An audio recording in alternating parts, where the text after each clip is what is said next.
मित्रों, आज की जो कार्यशाला है उसमें हम देखेंगे कि पाठ्यक्रमे संस्कृतस्य स्थानम, यानी कि संस्कृत शिक्षण विधियों में पाठ्यक्रम जो है उस पाठ्यक्रम में संस्कृत का क्या महत्वपूर्ण स्थान है और किस आयोग ने कैसे रखवाया।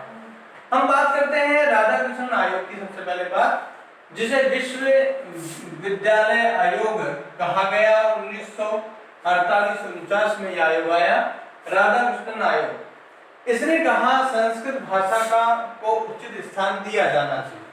इन्होंने केवल इतना सा काम कहा कि दिया जाना चाहिए और उच्च माध्यमिक कक्षाओं में संस्कृत को पढ़ाने पर बल दिया गया कि जो हायर एजुकेशन है उसमें संस्कृत पढ़ाई जानी चाहिए। अब आया हमारे पास दूसरा मुदालिर आयोग, जिसे माध्यमिक शिक्षा आयोग के नाम से जाना गया। मुदालिर जो आयोग था, वो आया आयोग का 1952-53 में। उन्होंने कहा संस्कृत के विषय में, क्या कहा संस्कृत के विषय में, कि विद्यालयों के पाठ्यक्रम में संस्कृत भाषा का समायोजन होना चाहिए।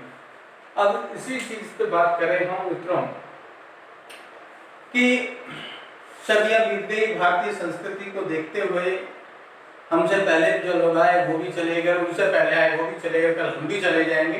पर प्रश्न ये है कि संस्कृति में और संस्कार में और भाषा में जो आज दिन तक का मतभेद है, वो मतभेद मानव अपने आपस के वैमनता से, आपस के प्रेम से ही उसे हटा सकता है।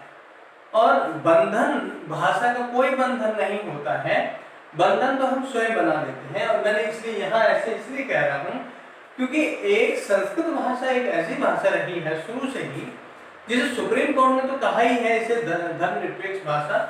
साथ में ही इस भाषा में मैं कहूँगा कि हजारों वर्ष से, यानी प्रकृति के आरंभ से लेकर के अब तक के जितने भी मानव ने धरती पे आकर जो प्रयोग किए, वो प्रयोग सारे इसी भाषा में। तो और ऐसी स्थिति में यदि बालकों के पुस्तक में जो उनकी बेसिक नीड है, किताब है, उसमें यदि नहीं होगा ये संस्कृत का ज्ञान और बड़ी कक्षाओं में होगा, तो मेरे हिसाब से बच्चा कभी भी उनको स्वीकार ही नहीं करेगा। क्यों? क्योंकि छोटी कक्षाओं में तो आपने आंग्ल भाषा या देशज भाषा जो भी आपकी थी वो रख दी आपने। तो ऐसी स्थिति में फिर से देखें, मुदालिर आयोग ने एक सिफारिश की थी कि विद्यालयों के पाठ्यक्रम में संस्कृत भाषा का समायोजन भी समायोजन हो। फिर आया सुनीति कुमार चटर्जी आयोग, जिस संस्कृत आयोग के नाम से जाना गया, और ये 1956-57 में आया। इसका गठन 1 अक्टूबर 1956 को हुआ और उसके सदस्यों की संख्या थी 9। कौन सा आयोग है ये? सुनीति कुमार चटर्जी आयोग, जिसे संस्कृत आयोग के नाम से भी जाना गया। इस आयोग में संस्कृत शिक्षण को विद्यालयों के अनिवार्य रूप से होना चाहिए, ये सिफारिश करी। इस आयोग ने सिफारिश करी कि संस्कृत शिक्षण में विद्यालयों में अनिवार्य रूप से संस्कृत होनी चाहिए।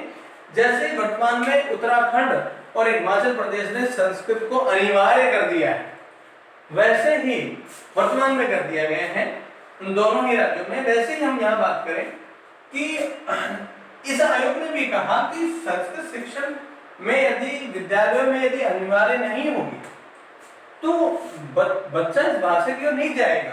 आज हम देखते हैं प्राइवेट स्कूलों में या फिर जो हाई फाई स्कूल्स हैं, बच्चों में फ्रेंच या कई अन्य भाषा लेके बैठते हैं। क्यों? जबकि वहां के लोग हमारी संस्कृत भाषा को फॉलो करते हैं, क्योंकि मेरे हिसाब से वो जिंदगी को जी चुके हैं जिससे जिंदगी को हम जीने की कोशिश में रह रहे हैं। और वो जिंदगी है आवारापन, और आवारापन की जिंदगी कुछ समय के लिए अच्छी लगती है, लेकिन ग्रस्त जिंदगी में तो समायोजन बहुत जरूरी है। इसीलिए पाठ्यक्रम में सहभागी क्रियाओं में संस्कृत शिक्षा का प्रभाव अवश्य ही स्थायी होना चाहिए। सहभागी जो क्रियाएं हैं, खेलकूद की क्रियाएं हैं, उनमें भी जो है संस्कृत की जो है होना चाहिए, ताकि छात्रों में नैतिक मूल्यों का विकास हो सके और नीतियों का भी विकास, है ना। क्या अच्छा है क्या बुरा है, ये इफेक्ट हमारे भारतीय लोगों पर हमारी बातों का पड़ता है कि हम कितनी अंग्रेजी या कितनी ही अन्य भाषा पढ़ लें। प्रातः कालीन प्रार्थना सभा में संस्कृत श्लोकों का उच्चारण हो, ये सिफारिश भी किसने की थी? सुनीति कुमार चटर्जी आयोग जो था उसने सिफारिश की थी कि प्रातःकाल जो प्रार्थना सभा हो उसमें संस्कृत श्लोकों का उच्चारण होना चाहिए।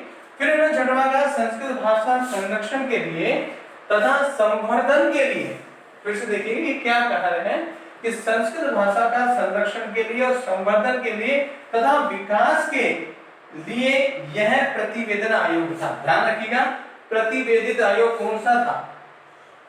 सुनीति चटर्जी आयोग कुमार आयोग था, प्रतिवेदित आयोग था। और इसके प्रतिवेदन पर वाराणसी में 1958 में संपूर्णानंद विश्वविद्यालय की स्थापना की गई। और इसके बाद में हमारे यहाँ कोठारी आयोग आया, जिसे आप शिक्षा आयोग के नाम से जानते हैं। 1963 और 66 के बीच में 14 जुलाई 1964 को इसका गठन हुआ और इसका DS कोठारी इसके अध्यक्ष थे। इस आयोग ने भी संस्कृत शास्त्र शिक्षण के महत्व को स्वीकार कर राष्ट्रीय शिक्षा प्रणाली में संस्कृत का विशिष्ट स्थान देने के लिए कहा है। वर्तमान की जो सरकार सेंट्रल गवर्नमेंट है वो भी पूरा प्रयास कर रही है कि आम जन को यह भाषा के माध्यम से उसे स्थायी रूप से वह ज्ञान दिया जा सके जिससे बेरोजगारी खत्म हो।